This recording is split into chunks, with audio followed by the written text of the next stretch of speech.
इसका अभिप्राय क्या है? इसका अभिप्राय सीधा है कि उपलब्धियों के नाम पर जो भाषण महामहिम राज्यपाल महोदय जी के माध्यम से वहां दिलवाया जा रहा था, उसमें सच्चाई कहीं नहीं है, दूर दूर तक नहीं है।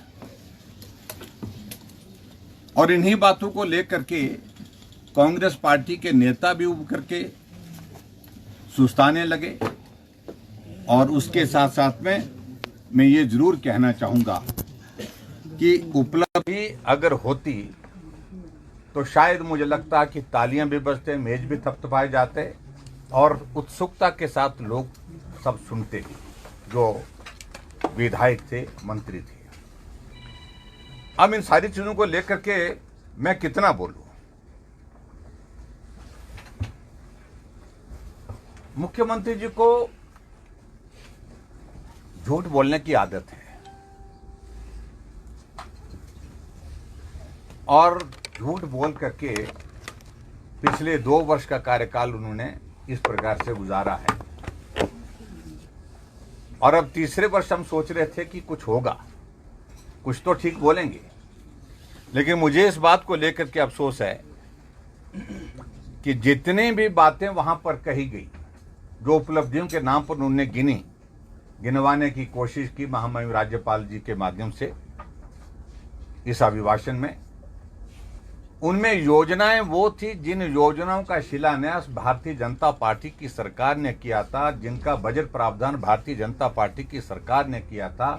अगर वो पूरी हो करके तैयार हुई और उसके बाद वो समर्पित की गई, वो भी उन्होंने अपनी उपलब्धि में ही गिना है।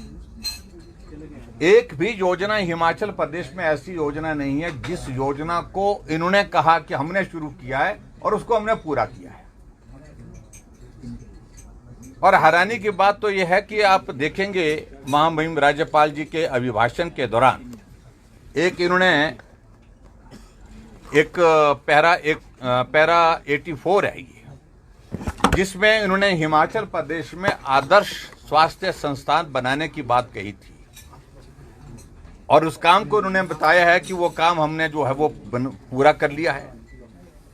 हम सभी 68 विधायक हिमाचल प्रदेश की विधानसभा के अंदर मौजूद हैं। मेरे विधानसभा क्षेत्र में आदर्श स्वास्थ्य संस्थान कौन है और उसमें क्या सुविधाएं उन्होंने उपलब्ध कराई है।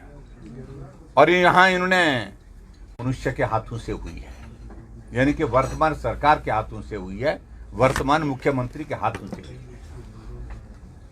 चारों तरफ हिमाचल प्रदेश में एक अनार्की का एक वातावरण जो है वो हिमाचल प्रदेश आज अपने आंखों के सामने देख रहा है। 1865 संस्थान हिमाचल प्रदेश में खुले हुए चले हुए संस्थान, बजटीय संस्थान जो है बंद कर दिए। अभी भी आर्थिक संकट का रोना रोते रोते कह रहे हैं कि कुछ और संस्थान बंद होंगे। अभी कहा जा रहा है कि शायद 21, 22, 25 कितने भी कॉलेज हैं, वो कॉलेज भी बंद होने के लिए एक सूची बना करके तैयार कर दी है।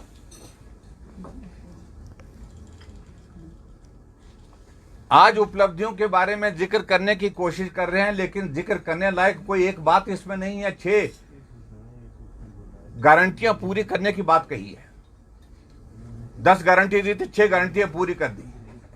क्या ये पूरा प्रदेश जानता नहीं है कि कौन सी 6 गारंटी हैं जिन गारंटियों का जिक्र करें मुख्यमंत्री जी जो आपने पूरी कर दी? ओपीएस आदि अधूरी लटकी हुई है।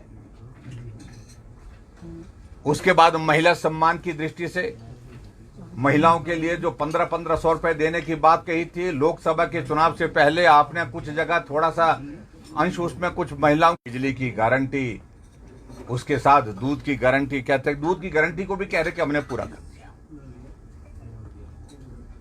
और जो कहा था कि हम नौजवानों के लिए, पर्टिकुलरली हिमाचल प्रदेश के नौजवानों के संदर्भ में बहुत ज्यादा कहा गया था कि एक कम कॉर्पोरेट फंड जो है वो एक कॉर्पोरेट फंड जो है हम तय करेंगे, उसके तहत जो है वो स्वरोजगार के माध्यम हम हिमाचल प्रदेश के नौजवानों को देंगे। लेकिन बताएं तो सही, कितने नौजवानों को आपने स्वरोजगार के माध्यम से जो है वो पैसा दिया है? ना के बराबर है। और इसी तरह से मैं ये कहूंगा कि हिमाचल प्रदेश में